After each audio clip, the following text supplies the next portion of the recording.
السلام عليكم ورحمة الله وبركاته. الحمد لله رب العالمين، والصلاة والسلام على سيدنا محمد وعلى آله وصحبه أجمعين. وما توفيقي إلا بالله، لا حول ولا قوة إلا بالله العلي العظيم. سبحانك لا علم لنا إلا ما علمتنا إنك أنت العليم الحكيم. கண்ணியத்துக்குரிய பெரியோர்களே, அன்பார்ந்த சகோதரர்களே, பெண்கள் சமூகத்தின் கண்கள். எந்த சமூகத்தில் பெண்கள் கல்வி அறிவு பெறவில்லையோ அந்த சமூகம் முன்னேற முடியாது. சமூகத்தின் பெண்கள் கல்வி அறிவு பெற்றால்தான் அந்த சமூகத்தினுடைய முன்னேற்றமே அதில் அடங்கியிருக்கிறது. அந்த வகையிலே இஸ்லாமிய சமூகத்தில் பெண்கள் கல்வி அறிவு பெற வேண்டும், குறிப்பாக மார்க்க கல்வி அறிவு பெற வேண்டும். பெண்களுக்கு இறைவன் பல்வேறு சிறப்புகளை வழங்கியிருக்கிறார். குர்ஆனிலே 114 சூறாக்கள், ஒவ்வொரு சூறாக்கும் ஒரு பெயர் உண்டு. அதிலே ஒரு சூறாவுடைய பெயர் அன்-நிசா, பெண்கள் என்பதாகும். ஆண்கள் என்கின்ற பெயரிலே எந்த சூறாவும் இல்லை, ஆனால் பெண்கள் என்ற பெயரிலே ஒரு சூறாவே உண்டு. இந்த இஸ்லாம் என்கின்ற கோட்டைக்குள்ளே முதலாக பிரவேசித்தவர்கள் நமக்கு தெரியும். பெண்களிலே முதலாக இஸ்லாத்தை ஏற்றுக்கொண்டவர்கள் அன்னை ஹதீஜா ரலியல்லாஹு அன்ஹா அவர்கள். ஆண்களில் பெரியவர்களில் முதலாக இஸ்லாத்தை ஏற்றுக்கொண்டவர்கள் ஹஜ்ரத் அபூபக்கர் சித்திக் ரலியல்லாஹு அன்ஹு அவர்கள். சிறுவர்களில் முதலாக இஸ்லாத்தை ஏற்றுக்கொண்டவர்கள் ஹஜ்ரத் அலி ரலியல்லாஹு அன்ஹு அவர்கள். அடிமைகளாக இருந்தவர்களில் முதலாக இஸ்லாத்தை ஏற்றுக்கொண்டவர்கள் ஸைத் இப்னு ஹாரிஸா ரலியல்லாஹு அன்ஹு அவர்கள். ஒவ்வொரு துறை என்று பார்க்கின்ற போது ஒவ்வொருவர் இருக்கிறார்கள். ஆனால் ஒட்டுமொத்தமாக இஸ்லாம் என்கின்ற கோட்டைக்குள்ளே வந்து பிரவேசித்தவர்கள் யார் அப்படின்னு பார்த்தா அந்த பெருமை ஒரு பெண்ணிடத்தில் தான் கிடைத்திருக்கிறது. அவர்கள் தான் அன்னை ஹதீஜா ரலியல்லாஹு அன்ஹா அவர்கள். அவர்கள் தான் முதலாக இஸ்லாத்தை ஏற்றுக்கொள்கிறார்கள். அதற்கு பிறகுதான் அபூபக்கர் சித்திக் ரலியல்லாஹு அன்ஹு அவர்கள், அலி ரலியல்லாஹு அன்ஹு, அதற்கு பிறகுதான். அப்படியானால் முதலாக இஸ்லாத்திற்குள்ளே காலடி எடுத்து வைக்கிற நற்பாக்கியம் பெண் நிலத்திற்கு தான் கிடைத்திருக்கிறது என்பதை நாம் அறிந்து கொள்கிறோம். அது மட்டுமா, இந்த இஸ்லாத்திற்காக உயிர் நீத்த தியாகிகள் சஹாபா பெருமக்கள் எவ்வளவு பேர் இருக்கிறார்கள். முதலாக இஸ்லாத்திற்காக தன்னுடைய உயிரை அர்ப்பணித்த பெருமை பெண்ணிடத்திற்கு தான் கிடைத்தது. அவர்கள் தான் அன்னை சுமையா ரலியல்லாஹு அன்ஹா அவர்கள். அவர் தான் ஃபர்ஸ்ட் இஸ்லாத்திற்காக உயிர் தியாகம் பண்றாங்க. அதுக்கு பிறகுதான் மற்றவங்கள்லாம். இன்றைக்கு ஹாஜிமார்களும் உம்ராவை நிறைவேற்றக்கூடியவர்களும் சஃபா மர்வாக்கு மத்தியிலே தொங்கோட்டம் ஓடுறாங்கல்ல, முதலாக தொங்கோட்டம் ஓடியது யாருங்க? அன்னை ஹாஜர் அலைஹிஸ்ஸலாம் அவர்கள். அவர்கள் அன்றைக்கு ஓடியதால் தான் இன்றைக்கு ஹாஜிமார்களும் ஓடிக்கொண்டிருக்கிறார்கள். இப்படி பெண்ணிடத்திற்கு பல்வேறு சிறப்புகளும் பெருமைகளும் உண்டு. அந்த சமூகம், பெண் சமூகம் கல்வி ஞானத்தை பெற வேண்டும் என்று மார்க்கம் சொல்லி காட்டுகிறது. உங்களுடைய இல்லங்களிலே இருந்து கொண்டு உங்கள் இல்லங்களிலே ஓதி தரப்படக்கூடிய அந்த குர்ஆன் என்கின்ற ஞானத்தை நீங்கள் கற்றுக்கொள்ளுங்கள் என்று இறைவன் குர்ஆனிலே சொல்லி காட்டுகிறார். அந்த பெண்கள் கல்வி அறிவு பெற வேண்டும். அந்த கல்வி அறிவு பெறுவது எதற்காக? அவர்களுக்காக மட்டுமா? இல்லை, அவருடைய குடும்பத்தினருக்காக தான் அவர்கள் கல்வி அறிவு பெறுகிறார்கள். அவருடைய பிள்ளைகளுக்காக தான் அவர்கள் கல்வி அறிவு பெறுகிறார்கள். அவர்கள் கல்வி அறிவு பெற்றால்தான் தங்கள் பிள்ளைகளுக்கு சொல்லிக் கொடுக்க முடியும். ஆகவேதான் ஒரு அறிஞன் சொன்னான், ஆண்களுக்கு கல்வியை கற்றுத் தருவது என்பது ஒரு தனி மனிதருக்கு தான். அதே நேரத்தில் ஒரு பெண்மணிக்கு கல்வியை பயிற்றுவித்தால் அந்த குடும்பத்திற்கே பயிற்றுவிப்பதை போல. காரணம், ஒரு ஆண்மகன் கல்வி கற்றுட்டாரு, காலையில் எழுந்திருப்பாரு, வேலைக்கு போவார், திரும்ப வருவாரு, ஓய்வெடுப்பாரு, அடுத்த நாள் போயிடுவாருங்க. ஆனால் பெண்கள் வீட்டிலே இருக்கிறார்களா, தாங்கள் கற்ற கல்வியை பிள்ளைகளுக்கு சொல்லிக் கொடுக்கிறார்கள். அப்படியானால் பெண்கள் பெற்ற அந்த கல்வியை மற்றவர்களுக்கு கற்றுக் கொடுக்கிறார்கள் என்பதால் ஒரு பெண்மணிக்கு கல்வியை கொடுத்தால் அது குடும்பத்திற்கே கொடுத்ததாகும் என்று அந்த அறிஞன் சொல்லி காட்டுகிறான். ஆகவேதான் சொல்வார்கள், ஒரு தாயின் மடிதான் குழந்தையின் முதல் பள்ளிக்கூடம், தாயின் கருவறைதான் குழந்தையின் முதலாவது வகுப்பறை. அந்த தாய் கல்வி பெற்றுவிட்டால் பிள்ளைகளுக்கு அவர்கள் சொல்லிக் கொடுப்பார்கள். அந்த காலத்திலே சஹாபா பெருமக்கள் எல்லாம் எவ்வளவு கல்வி ஞானத்தை பெற்றிருந்தார்கள். ஆண்கள் மட்டுமா, பெண்களும் கூட கல்வி ஞானத்திலே சிறந்து விளங்கினார்களே. எந்த அளவுக்கு தெரியுமா? ஹஜ்ஜாஜ் இப்னு யூசுஃபுடைய காலத்துல, ஹஜ்ஜாஜ் இப்னு யூசுஃப் தான், அவர் வேட்டைக்கு போயிட்டு திரும்பி வர்றாரு. ஒரு வீடு, தண்ணி வேணும் தண்ணி வேணும்னு வெளியிருந்து சத்தம் கொடுக்கிறாரு. வீட்டில் இருந்த அம்மா தன் பையனை கூப்பிட்டு செம்பள தண்ணியை கொடுத்து கொண்டு போய் கொடு அப்படிங்கிறாங்க. வந்திருப்பது கவர்னர் என்று தெரிகிறது. பையன் சின்ன பையன் தானே, வலது கையில தான் கொடுக்கணும், அதான் மரியாதை அவனுக்கு தெரியல, இடது கையில கொடுத்துட்டான். அதனால கோபம் வந்துருச்சு. ஹஜ்ஜாஜ் இப்னு யூசுஃபுக்கு ஓங்கி அடிச்சிட்டாரு. அந்த பையன் அம்மா அப்படின்னு சொல்லிட்டு கீழே விழுந்தான். இந்த காட்சியை பார்த்தாங்க அந்த தாயார். அப்போது ஹஜ்ஜாஜ் இப்னு யூசுஃபை பார்த்து சொன்னார்கள், மஹாக்கல்லாஹ் கமா மஹாக்கல்லா ஃபீ நிஸ்ஃபில் குர்ஆன். ஹஜ்ஜாஜ் இப்னு யூசுஃபை திட்டுகிறார்கள். அந்த திட்டுகின்ற போது கூட குர்ஆனுடைய ஞானத்தை வெளிப்படுத்தி காட்டுகிறார்கள். மஹாக்கல்லாஹ், அல்லாஹ் உன்னை இல்லாமல் ஆக்கட்டும். கமா மஹா கல்லா ஃபீ நிஸ்பில் குர்ஆன், குர்ஆனின் பாதியிலே கல்லா என்ற வார்த்தையை எவ்வாறு இறைவன் இல்லாமல் வைத்தானோ அதுபோல் உன்னையும் இல்லாமல் ஆக்கட்டும் அப்படின்ட்டாங்க. நமக்கெல்லாம் தெரியும், குர்ஆன் ஓதும்போது இமாம்கள் ஓதுவாங்க, கல்லா சௌஃப தஅலமூன் சும்ம கல்லா சௌஃப தஅலமூன். நீங்க ஓதிருப்பீங்க, இமாம் ஓதி கேட்டிருப்பீங்க. கல்லான்னு சொன்னா விவரம் அவ்வாறு அல்ல அப்படின்ற அதுக்கு அர்த்தம். இது நம்ம கேள்விப்பட்டிருக்கோம்ல. இதுல என்ன விசேஷம் சொன்னா, கல்லாங்கிற வார்த்தை குர்ஆனில முதலாவது 15 ஜுசுவிலே கிடையாது. இரண்டாவது 15 ஜுசுல தான் அது இடம் பெறுகிறது சில இடங்களிலே. முதலாவது 15 ஜுசுவிலே கல்லா என்ற வார்த்தை இல்லை அல்லவா? அந்த ஞானம் அந்த பெண்மணிக்கு இருந்ததால் ஒருவரை திட்டும் போது கூட தனது குர்ஆனை ஞானத்தை வெளிப்படுத்தி காட்டுகிறார்கள். மஹா கல்லா, அல்லாஹ் உன்னை இல்லாமல் ஆக்கட்டும். கமா மஹா கல்லா ஃபீ நிஸ்ஃபில் குர்ஆன், குர்ஆனின் பாதியிலே கல்லாங்கிற வார்த்தையை அல்லாஹ் எப்படி இல்லாம வச்சானோ அந்த மாதிரி உன்னை இல்லாமல் ஆக்கட்டுங்கிறாங்க. அப்படியானா அந்த காலத்து பெண்கள் குர்ஆனை ஞானத்திலே எப்படி சிறந்து விளங்கினார்கள் என்று நமக்கு தெரிகிறது அல்லவா? உமர் ரலியல்லாஹு அன்ஹு அவருடைய ஆட்சி காலத்துல சஹாபா பெருமக்கள் ஆண்கள் இருக்கிறாங்க, பெண்கள் இருக்கிறாங்க, தனித்தனியா இருக்கிறாங்க. அந்த நேரத்தில் ஹலீஃபா உமர் ரலியல்லாஹு அன்ஹு சொற்பொழிவு ஆற்றாங்க. அந்த நேரத்திலே ஆண்கள் சிரமப்படுகிறார்கள் என்பதால் ஒரு கருத்தை வச்சாங்க. எதுக்கு சிரமம்னா மகத்துவம் கொடுக்க முடியல. அந்த காலத்துல ஸல்லல்லாஹு காலத்துல சஹாபா பெருமக்கள் காலத்துல மகத்தொகை கொடுக்கணும். அது 7 சஹாபா பெருமக்கள் மகத்துவம் கொடுக்க முடியாம கஷ்டப்பட்டாங்க. அது அப்படி நடக்குமா? நடக்கும். இப்ப கூட நீங்க பார்க்கலாமே. இன்னைக்கு சவுதியில சில கார் டிரைவர்கள் இருக்கிறாங்க, திருமணம் முடிக்க அவங்க 40 வயசு ஆயிடுச்சு. நானே ஒரு டிரைவர் கேட்டேன், நிக்கா ஆயிடுச்சா? இல்லன்றாரு. என்னங்க 40 வயசுக்கு மேல ஆச்சு, ஏங்க? அவர் சொன்னாரு, என்னால மகத்துவம் கொடுக்க முடியலங்கிறாரு. இன்றைக்கு அப்படின்னா அந்த காலத்தில் பாருங்க. அதனால ரொம்ப ரியலாகும். ஏன்னா அவங்க ஆண்களுக்கும் ஹலீஃபா, பெண்களுக்கும் ஹலீஃபா. அவர் ஆட்சி காலத்தில் யாரும் பாதிப்புக்குள்ளாக கூடாது. மகத்தொகை கொடுக்க முடியாததால் ஆண்கள் திருமணம் செய்து கொள்ளாமல் இருக்கிறார்கள். தனது ஆட்சி காலத்தில் இப்படி ஒரு நிலையா? ஆகவே ஒரு அறிவுரை சொன்னாங்க, ஆண்கள் சொன்னாங்க, நீங்க உங்கள் துணைவியருக்கு மகத்துவம் கொடுக்கிறதா இருந்தா கம்மியா கொடுங்க. யாராவது ஒருவர் தன்னிடம் அதிகம் இருக்கிறது என்பதனால அதிகமா கொடுத்துறாரு.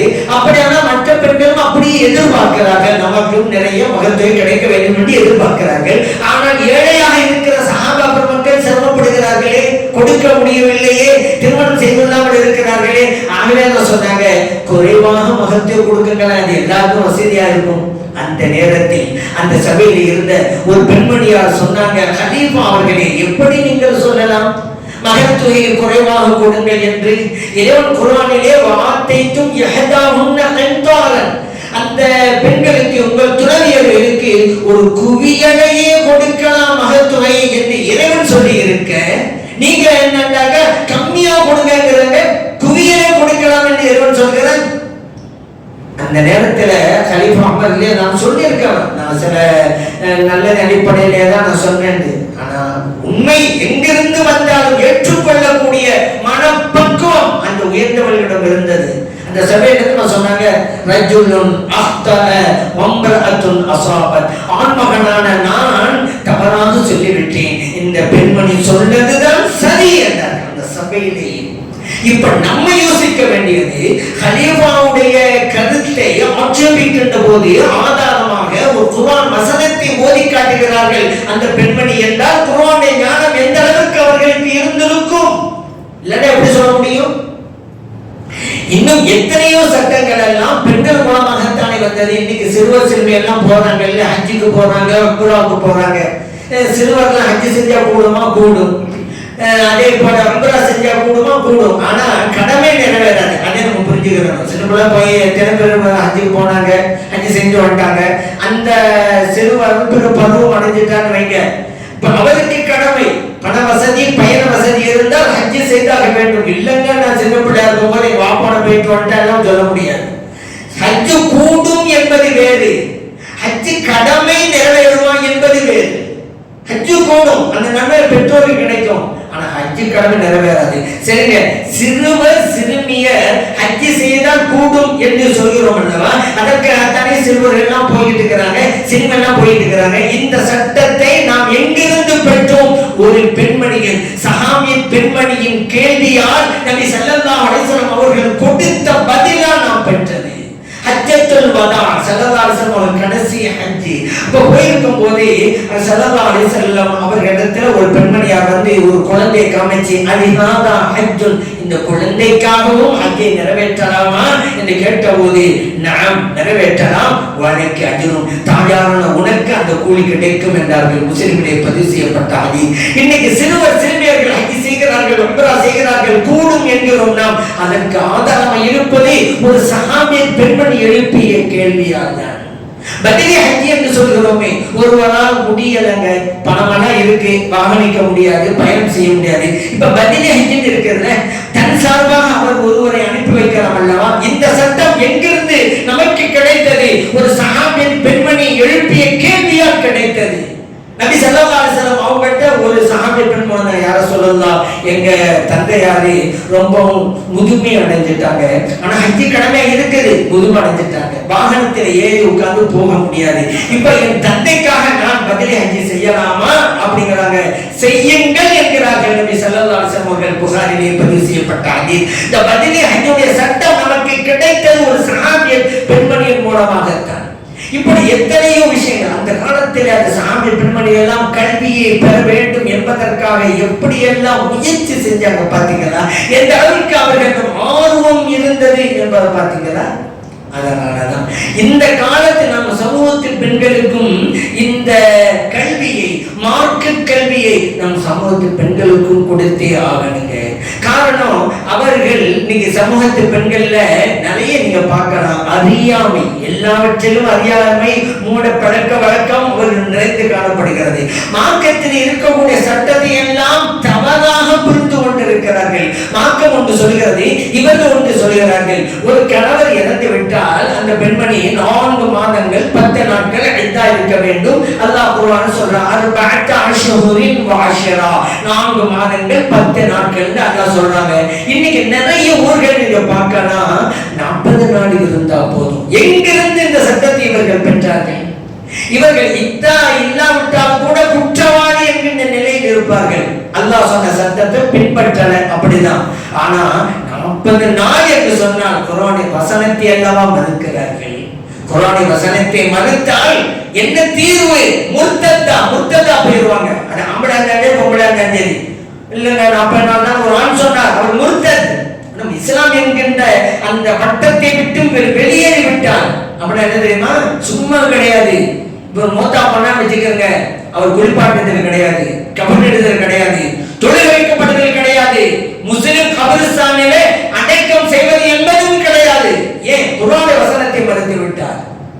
குர்ஆனில 6000க்கும் மேற்பட்ட வசனங்கள் இருக்கிறது அல்லவா? எல்லா வசனங்களையும் ஒப்புக்கொள்றாங்க, ஒரே ஒரு வசனத்தை மட்டும் ஒப்புக்கொள்ள மாட்டாங்க. ஒரு ஆள் சொன்னார் வைங்க, முர்த்தத். இந்த ஒரு அவலம் இருக்குதா இல்லையா பெண்களுக்கு மத்தியில? இந்த நிலையை யார் அகற்றுவது? அது எத்தனை பேரு பெண்கள்லாம், அது குறிப்பாக இளம் பெண்கள்லாம், திருமணம் முடித்த பெண்கள்லாம் அழகுக்காக நைட் பாலிஷ் விட்டுக் கொள்றாங்க. நகத்துல நைட் பாலிஷ் விட்டுட்டாங்களே, ஆனா நம்முடைய ஒது கூடுமா? யோசித்தார்களா? நம்முடைய குளிப்பு கூடுமா? யோசித்தார்களா? கடமையான குளியல் ஏற்படும் தானே புதுமண தம்பதிக்கு. அப்படிங்கும் போது நெயில் பாலிஷ் விட்டா அந்த நெயில் பாலிஷ் தண்ணீர் நகத்திலே படாமல் தடுக்குமா இல்லையா? இவர்கள் நிறைய தண்ணீரை ஊத்தினாலும் சரிதான், உடம்பு முழுவதும் 100 பக்கெட் தண்ணி ஊத்தினாலும் சரிதான், நெயில் பாலிஷ் இருந்தால் மார்க்கம் சொல்லும் நீ குளிக்கவில்லை. என்ன குளிக்கலையா? தொட்டி முழு தட்டி காலியா கேட்ட அது காலியா ஆனா நீங்க குளிக்கல மார்க்கம் ஏன் தண்ணி படலையில உடம் தலையிலிருந்து கால் வரைக்கும் எல்லா பகுதியிலும் தண்ணீர் பட வேண்டும், அப்போதுதான் அந்த குளிப்பு நிறைவேறும். எத்தனை அறியாமல் இருக்கக்கூடிய பெண்கள் இன்னைக்கு இருக்கிறாங்களா இல்லையா? இந்த அறியாமை யார் அகற்றுவது? அதே போல இன்னைக்கு பல வஹாபியர் கூட்டம் வந்து குர்ஆனுக்கு இருக்கக்கூடிய கண்ணியத்தை குறைத்து விட்டார்கள். யார் வேண்டுமானாலும் குர்ஆனை தொடலாம், குர்ஆனை ஓதலாம் என்கின்ற புது சட்டத்தை கொண்டு வந்து பெரியவர்களை மதிக்கவில்லை, குர்ஆனை மதிக்கவில்லையா? அல்லாஹ் வேதத்தை இது நபி ஸல்லல்லாஹு அலைஹி வஸல்லம் அவர்கள் வழி காட்டாமல் இருந்திருந்தால் கூட பிரச்சனை இல்லை. இது அவருடைய ஆய்வு என்று சொல்லலாம். தெளிவான ஆதாரங்கள் ஸல்லல்லாஹு அலைஹி வஸல்லம் சொல்லிருக்காங்களே, லா யமுஸ்ஸல் குர்ஆன இல்லா தாஹிருன், பரிசுத்தமானவங்க தான் குர்ஆனை தொட வேண்டும். முவத்தாவிலே தாரகுத்திலே பதிவு செய்யப்பட்ட ஹதீஸ். குர்ஆனை தொடுவதற்கு சுத்தம் வேண்டும்.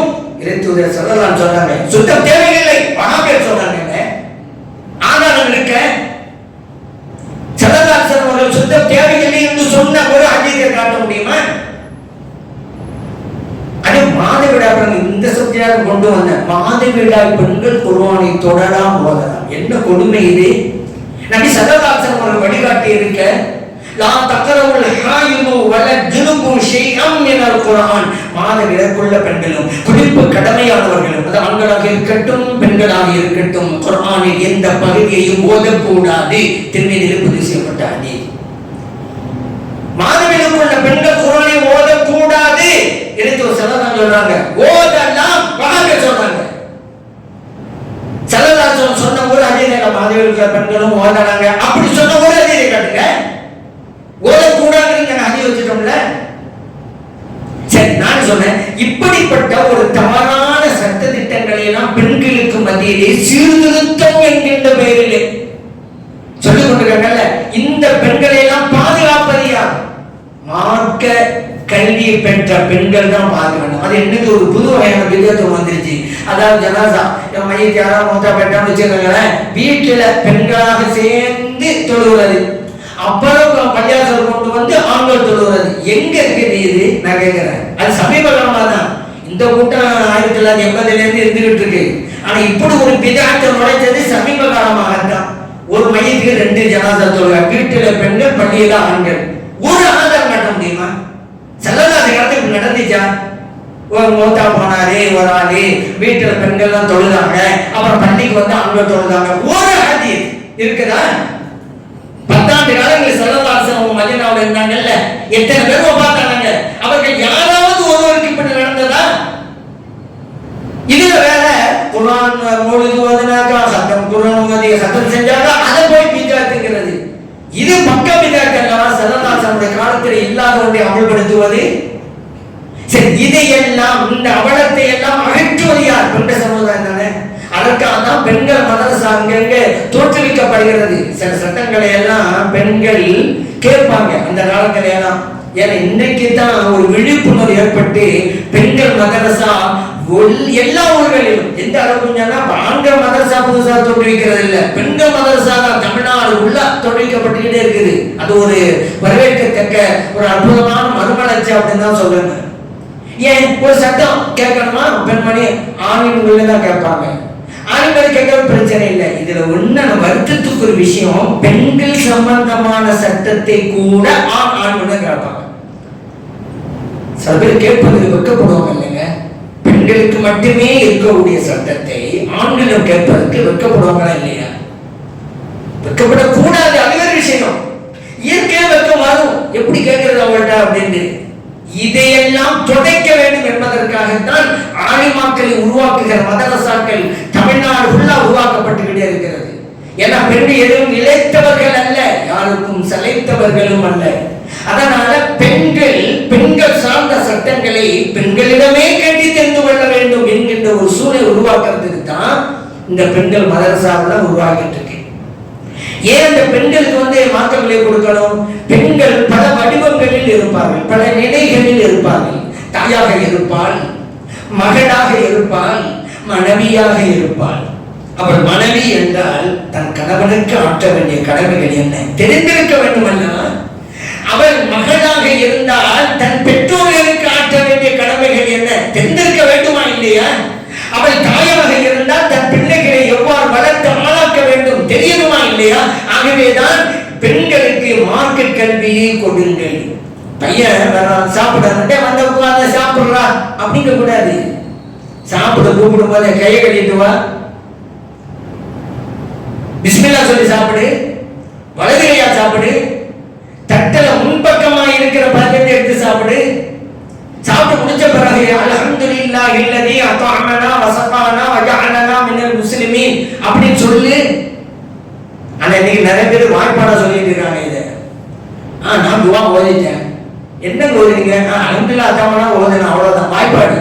மசூத் துவான்னு வந்திருக்கு, அதை வச்சு மனப்பாடம் பண்ணி உருப்போடு போட்டுட்டு இருக்கிறாங்க. இந்த உறுப்பு போடுறதுக்கு சலாசந்த துவா கட்டு தந்தாங்க.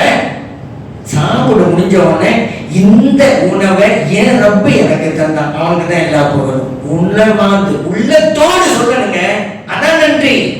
எல்லாம் இப்போ வாய்ப்பாடா தான் இருக்கு. சரி அது கேட்டேன். சரி அப்போ பையன் தூக்க போறானா, எங்க வா ஒரு செஞ்சுட்டு வா, வலது பக்கமா படு, வலது பக்கமா ஒரு கணிச்சு படு, பிலா திசை முன்னோக்கி படு, அல்லாஹும்ம பிஸ்மிக அமூது வ அஹ்யா என்று சொல்லிக்கிட்டு படு. சொல்லி கொடுக்கணுமா இல்லையா? ஒரு தாய் தன் பிள்ளைக்கு சொல்லி கொடுக்கணுங்க. எப்ப சொல்லி கொடுப்பாங்க? அவங்களுக்கு தெரிஞ்சா தானே சொல்லி கொடுப்பாங்க. அதனால தாங்க மார்க்க கேள்வியை பெண்களுக்கு கொடுக்கணுங்கிறது. மெய்நிலை கண்ட ஞானி முஹையுத்தீன் அப்துல் காதிர் ஜெயிலானி ரலியல்லாஹு அன்ஹு அவங்கள்ட்ட கேட்கப்பட்டது, நீங்க இந்த அளவுக்கு உயர் நிலையை பெற்றதற்கு என்ன காரணம்? அவங்க சொன்னாங்க, என்னை ஈன்றெடுத்த தாயார் எனக்கு வழங்கிய 2 அறிவுரைகள், அதை நான் ஃபாலோ பண்ண அல்லாஹ் இந்த அளவுக்கு என்ன உயர்த்தினான். ஒன்று, என் தாய் என்னை பார்த்து சொன்னாங்க, அன்பு மகனே, நீ என்ன பேசினாலும், யாரிடம் பேசினாலும், எப்போது பேசினாலும் உண்மையை மட்டும் பேசி, பொய் பேசாதே என்றார்கள். அதை ஃபாலோ பண்ண அல்லாஹ் இந்த அளவுக்கு என் உயர்வை தந்தான். இன்னும் நீ உம்மா சொன்னாங்க, அன்பு மகனே, நீ உண்ணுகின்ற உணவும் அருந்துகின்ற குடிப்பும் மார்க்கத்தை ஆகுமானதாக இருக்கட்டும், ஹராம சாப்பிடாத, ஹராம குடிச்சிடாதன்னாங்க. அதையும் நான் ஃபாலோ பண்ணேன். அல்லாஹ் அந்த உயர்த்தினான். இப்ப அதனாலதான் ஒரு அறிஞர் சொன்னார் அல்லவா, ஒவ்வொரு ஆண்மகனின் வெற்றிக்கு பின்னாலே ஒரு பெண்மணி ஒளிந்து கொண்டிருக்கிறார். அவருடைய வெற்றிக்கு பின்னாலே அவருடைய தாயார் ஒளிந்து கொண்டிருக்கிறார்கள். அதை ஒளிந்து கொண்டிருக்கிற பெண்மணி மனைவியாக இருக்கலாம், மகனாகவும் இருக்கலாம். சட்டமேதை இமாம் ஷாஃபிஈ ரஹ்மத்துல்லாஹி அலைஹி அவர்கள் உருவாக்கியது யார்? அவர்கள் ஈன்றெடுத்த தாயார் தானே. ஆன்மீக கடல் இமாம் ஜஅஃபர் ஸாதிக் ரலியல்லாஹு அன்ஹு அவர்கள் உருவாக்கியது யார்? அவர்கள் ஈன்றெடுத்த தாயார் தானே.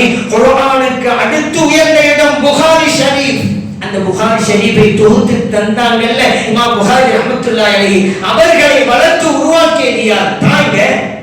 எல்லா இமாம்களுக்கும் பின்னால தாய் இருப்பாங்க. இப்ப நான் சொன்ன உதாரணம் தாய் மட்டுமே இருந்தாங்க, அதான் பாயிண்ட். எல்லா இமாம்களுக்கும் எல்லா அவர்கள் பின்னாலே தாய் இருக்கதான் செய்வாங்க. இப்ப இவர்களுக்கு பின்னால் தாய் மட்டுமே தான்.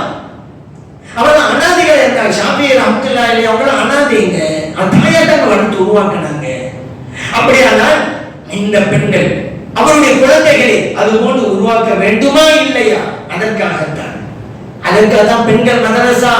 நீங்க பெண்கள் மதரசாவை சேர்த்து விடுங்க. அல்லாஹ் குர்ஆன்ல சொல்றாங்க, ரப்பனா ஹப்லனா மின் அஸ்வாஜினா வ ذُرِّيَّاتِنَا قُرَّةَ أَعْيُنٍ وَاجْعَلْنَا لِلْمُتَّقِينَ இமாம். இங்க அல்லாஹ் நம்ம பாதிக்க ஒரு துஆ செய்ய சொல்றான். யா அல்லாஹ், எனது பிள்ளைகளை, எங்கள் மனைவிமார்களை எங்களுக்கு கண் குளிர்ச்சியாக ஆக்கி தருவாயா. கேட்க சொல்றான் அல்லாஹ். நம்முடைய பிள்ளைகள் கண் குளிர்ச்சியா இருக்க வேண்டும் விரும்புகிறீர்களா? மனசால சேர்த்துவங்க.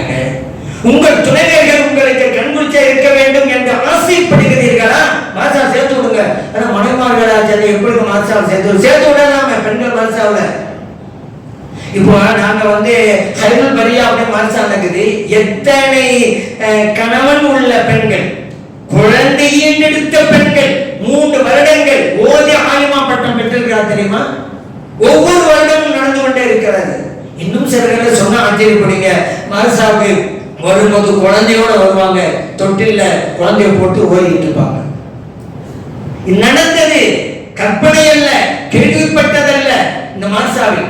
அதனால உங்களுடைய வீட்டில் கூடிய பெண்கள் வயதானவர்களாக இருந்தால் சரிதான், மார்க்க கல்வி பெறுவதற்கு வயது வரம்பு கிடையாது. அது வீட்டு பிள்ளைகளை நம்ம பள்ளியில எவ்வளவு பெரிய வாழ்க்கை கிடைச்சிருக்கு, நம்ம மாநிலாவுக்கு நம்ம பள்ளிவாசல் நடக்குது, சேர்த்து விடுங்க பிள்ளைகளை. 3 வருடங்கள் போனது தெரியாது, ஆய்வாயிருவாங்க. அவங்க கல்வி பெறுவது அவங்களுக்கு மட்டுமல்ல, அவருடைய பிள்ளைகளுக்கும். குழந்தையை வளர்த்து உருவாக்குவது எப்படி தெரிந்து கொள்கிறார்கள், வீட்டை சுத்தமாக வைத்துக் கொள்வது எப்படி தெரிந்து கொள்கிறார்கள். ஆகவேதான் இந்த பெண்கள் கல்வி விஷயத்தில் ஒரு மறுமலர்ச்சி ஏற்பட வேண்டும். அத்தகைய ஒரு மறுமலர்ச்சி எல்லாம் அல்ல இறைவன் நம் சமூகத்திலே ஏற்படுத்தி தந்தருவானாக. ஆமீன். அல்ஹம்துலில்லாஹி ரப்பில் ஆலமீன்.